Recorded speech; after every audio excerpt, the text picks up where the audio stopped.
कञ्जातपत्राय तलोचनाय कर्णावतंसोज्ज्वलकुण्डलाय कारुण्यपात्राय सुवंशजाय नमोऽस्तु रामाय सलक्ष्मणाय विद्युन्निभाम्भोदसुविग्रहाय विद्याधरैः संस्तुतसद्गुणाय वीरावताराय विरोधिहन्त्रे नमोऽस्तु रामाय सलक्ष्मणाय संसक्तदिव्यायुधकार्मुकाय समुद्रगर्वापरहायुधाय सुग्रीवमित्राय सुरारिहन्त्रे नमोऽस्तु रामाय सलक्ष्मणाय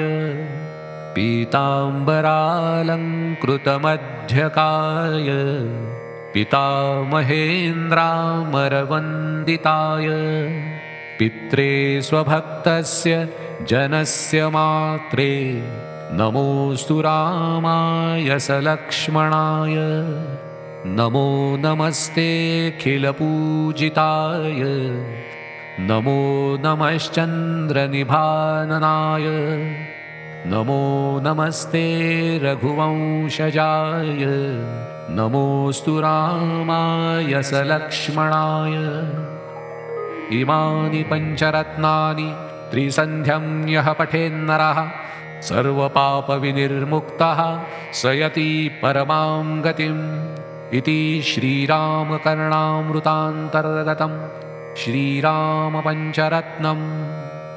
जय श्रीराम।